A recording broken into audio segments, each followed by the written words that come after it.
काँग्रेस पक्षानं आता नेतृत्व म्हणून गांधी नेहरू घराण्याच्या बाहेर विचार करण्याची गरज.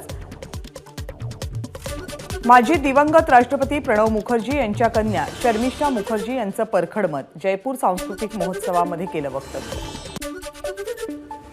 नवी दिल्लीमध्ये आज आपची महत्त्वाची पत्रकार परिषद. ईडीकडून आपला घाबरवण्याचा प्रयत्न.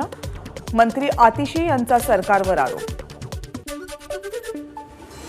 आम आदमी पार्टीच्या नेत्या आतिशी यांच्याद्वारा ईडीवर लावलेले आरोप निराधार. आतिशींच्या विरोधात ईडी कायदेशीर कारवाई करण्याची शक्यता. ईडीतील सूत्रांची माहिती.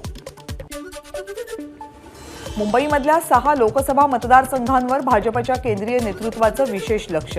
6 लोकसभा मतदारसंघात सर्वेक्षण. काही केंद्रीय मंत्र्यांना मुंबईतून लोकसभेच्या मैदानात उतरवण्याचा विचार. गोपाळ शेट्टी आणि पूनम महाजन यांच्या मतदारसंघामध्ये चाचपणी सुरू. मनसे नेते बाळा नांदगावकर यांनी बाबरी मशिदीची वीट राज ठाकरेंना दिली भेट. बाबरी मशीद पाडण्याच्या वेळी बाळा नांदगावकर कारसेवक म्हणून गेले होते. 32 वर्षे ही वीट त्यांनी जपून ठेवली होती. पुरंदर तालुक्यातल्या सासवड तहसील कार्यालयातून ईव्हीएम मशीनचं कंट्रोल युनिट चोरी. पोलीस ठाण्यात चोरीचा गुन्हा नोंद. पोलिसांकडून तपास सुरू. उत्तर प्रदेशमधल्या बागपतमधल्या बदरुद्दीन शाह मजार आणि लाक्षागृह वादामध्ये न्यायालयाचा हिंदू पक्षकारांच्या बाजूने निर्णय. 1970 मध्ये मुकीम खान नावाच्या व्यक्तीनं लाक्षागृहाला बदरुद्दीन शाह यांची मजार आणि कब्रस्तान म्हटलं होतं. 53 वर्षांनी हा निकाल आलाय. हिमाचलमध्ये बर्फवृष्टीमुळे 4 राष्ट्रीय महामार्गांसोबत 645 रस्त्यांवरची वाहतूक ठप्प.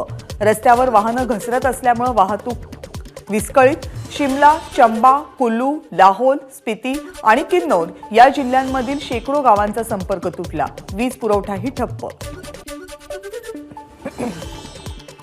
हिमाचल प्रदेशमधल्या मंडी जिल्ह्यात बर्फवृष्टी. चंदीगड मनाली राष्ट्रीय महामार्ग बंद. बर्फ हटवण्याचं काम सुरू.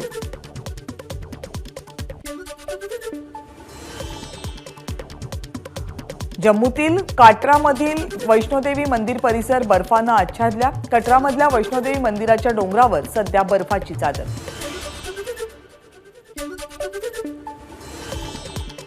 केदारनाथमध्ये 4 फूट उंचीची बर्फाची चादर. केदारघाडीतील खालच्या भागांमध्ये पाऊस. चोपता बद्रीनाथ महामार्ग वाहतुकीसाठी बंद. 2026 मधल्या फुटबॉल वर्ल्ड कपचं बिगुल वाजलं. युनायटेड स्टेट, कॅनडा आणि मेक्सिकोमध्ये खेळवले जाणार सामने. 11 जून पासून स्पर्धा. वेळापत्रक जाहीर.